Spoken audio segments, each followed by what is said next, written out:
شروع کرتا ہوں اللہ کے ببرکت نام سے جو نہایت رحم کرنے والا ہے۔ آپ نے اکثر سنا ہوگا خنزیر کا نام لینے سے انسان کی زبان ناپاک ہو جاتی ہے اور مسلمان سے 40 دن کے لیے ایمان دور ہو جاتا ہے۔ خنزیر حرام ہی کیوں ہے؟ اللہ تعالیٰ نے خنزیر کو پیدا کیوں کیا؟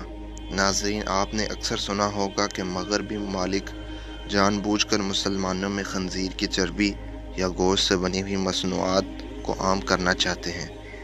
اس کی وجہ کیا ہے؟ قرآن و حدیث کی روشنی میں آپ کو آج کی ویڈیو میں ان سوالات کے جواب ملیں گے۔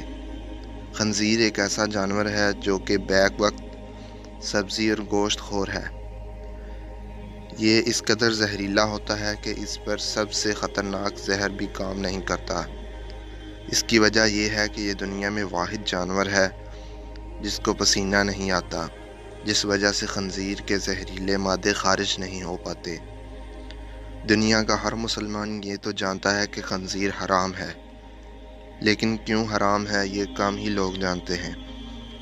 اللہ پاک قرآن میں فرماتا ہے، آپ فرما دیں کہ میری طرف سے جو وحی بھیجی گئی ہے اس میں تو میں کسی کھانے پر جس میں وہ کھاتا ہو حرام نہیں پاتا، سوائے اس کے جو مردار ہو یا بہتا ہوا خون ہو یا سور کا گوشت ہو، کیونکہ ناپاک ہے، یا نافرمانی کا جانور جس پر ذبح کرتے وقت غیر اللہ کا نام بلند کیا گیا ہو۔ پھر جو شخص بھوک کے باعث سخت لاچار ہو جائے تو نافرمانی کر رہا ہو اور نہ حد سے تجاوز کر رہا ہو تو بے شک آپ کا رب بڑا بخشنے والا نہایت مہربان ہے۔ اس آیت کے علاوہ سورہ معاہدہ کی آیت نمبر 3، سورہ بقرہ کی آیت نمبر 173 اور سورہ نحل کی آیت نمبر 115 میں بھی خنزیر کا گوشت کھانا اللہ پاک نے سختی سے منع فرمایا ہے۔ حضرت جابر بن عبداللہ رضی اللہ تعالیٰ عنہ سے ترجمے کی حدیث نمبر 1297 روایت ہے کہ حضور پاک صلی اللہ علیہ وآلہ وسلم نے فرمایا، اللہ اور اس کے رسول نے شراب، مردار، خنزیر اور بتوں کی پوجا کو حرام قرار دیا ہے۔ حضرت جابر کہتے ہیں کہ میں نے پوچھا کہ مردار کی چربی جو کہ کشتیوں پر ملی جاتی ہے یا چمڑے پر لگائی جاتی ہے، اس کا کیا حکم ہے؟ حضور صلی اللہ علیہ وسلم نے فرمایا وہ بھی حرام ہے۔ اب سوال یہ پیدا ہوتا ہے کہ خنزیر حرام کیوں کیا گیا ہے؟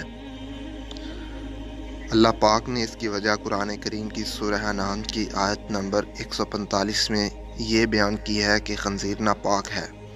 آئیے اب آپ کو خنزیر کے خباثت اور ناپاکی کی وجہ بتاتے ہیں۔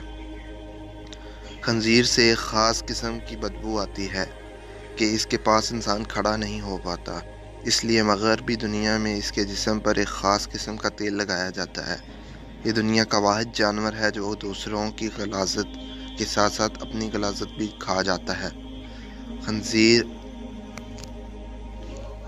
مادے کے لیے خود دوسرے نر کو پسند کرتا ہے، اسے گھیر کر اپنی مادے کے پاس لاتا ہے اور خود ہی ان دونوں کا ملاپ کرواتا ہے۔ یہ دنیا کلر واحد جانور ہے جو کہ ہم جنس پرستگی کو بہت پسند کرتا ہے۔ انہی عادات اور خصلتوں کی وجہ سے خنزیر کو قرآن پاک میں ناپاک کو کہہ کر پکارا گیا ہے، اور یہی وجہ ہے کہ آج خنزیر کو کھانے والوں میں خنزیر کی ہی یہ سب ناپاک عادتیں عام ہو چکی ہیں۔ اس لیے قرآن و حدیث میں خنزیر سے کسی بھی قسم کا فائدہ اٹھانے سے منع کیا گیا ہے۔ روایات میں موجود ہے کہ یہ کسی بھی نبی کی امت کے لیے حلال نہیں کیا گیا۔ خنزیر کی پیدائش کے متعلق مشہور روایات جس کے راوی حضرت ابن عباس رضی اللہ تعالیٰ عنہ ہیں۔ روایت کچھ یوں ہے، حضرت عیسیٰ علیہ السلام کی حواریوں نے حضرت عیسیٰ علیہ السلام سے درخواست کی کہ کوئی مردہ ایسا زندہ کریں جو حضرت نوح علیہ السلام کے زمانے کا ہو اور وہ ہمیں ان کے حالات سے آگاہ کرے۔ چنانچہ حضرت عیسیٰ علیہ السلام نے ایک قبر پر لاٹھی ماری جس میں سے ایک نوجوان زندہ ہو کر بیٹھ گیا۔ وہ شخص کہنے لگا کہ حضرت نوح کی کشتی میں لمبائی 1200 گز تھی اور چوڑائی 600 گز تھی اور اس کے 3 منزلیں تھیں۔ پہلی منزل پر جانور، دوسری منزل پر انسان اور تیسری منزل پر پرندے پہ تھے۔ اب جانوروں نے اپنے فیصلے سے پہلی منزل پر اتنا گند ڈالا دیا تھا کہ بیماریاں پھیلنے کا خدشہ ہونے لگا تھا۔ تو حضرت نوح علیہ السلام اللہ کے حضور سجدے میں ریز ہوئے، تو اللہ پاک نے خنزیر نر اور مادہ دونوں کو پیدا فرمایا، جو کہ ہاتھی کے قریب سے نمودار ہوئے، اور فوراً گند اور جانوروں کا فضلہ وہ سب گند جو جانوروں کی وجہ سے وہاں پھیلا ہوا تھا کھا گئے، اور وہ سب گند انہوں نے ختم کر دیا۔ خنزیر حرام اور نجس العین ہے۔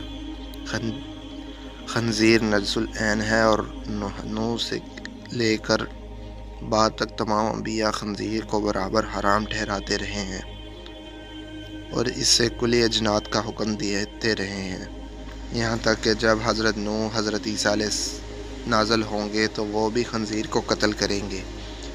اب بات کرتے ہیں کہ اس جملے کو خنزیر کا نام لینا 40 دن زبان ناپاک رہتی ہے اور 40 دن ایمان دور جاتا ہے۔ آپ کو بتاتے چلے کہ ایسی کوئی بھی روایت یا حدیث موجود نہیں ہے، یہ بالکل فاسد ہے۔ ہاں، علماء نے اتنا ضرور لکھا ہے کہ بلا ضرورت خنزیر کا نام لینے سے گریز کیا جانا چاہیے۔ اگر نام بھی لیا جائے تو انسان دائرہ اسلام سے خارج نہیں ہوتا، اور 40 دن ایمان سے دور رہنے والی بات کے کوئی اصل نہیں۔ جدید سائنس نے بھی خنزیر کے گوشت پر تحقیق کے بعد اسے انسانی جسم کے لیے مؤثر قرار دیا ہے۔ دوستو، یہ بات ذہن میں رکھیں کہ آدم علیہ السلام کو جنت سے صرف اسی وجہ سے نکالا گیا کہ انہوں نے اللہ تعالیٰ کی طرف سے منع کردہ درخت کا پھل کھایا تھا۔ ہمیں اس درخت کی حرمت کے متعلق کوئی وجہ معلوم نہیں، اور نہ ہی آدم علیہ السلام کو اس درخت سے ممانعت کی وجہ معلوم کرنے کی کوئی ضرورت تھی، بلکہ اللہ تعالیٰ کا منع کر دینا ہی ان کے لیے کافی تھا۔ بالکل اسی طرح ہمارے لیے اور دیگر تمام مومنوں کے لیے اتنا ہی کافی ہے کہ اللہ تعالیٰ نے خنزیر کو حرام کر دیا ہے۔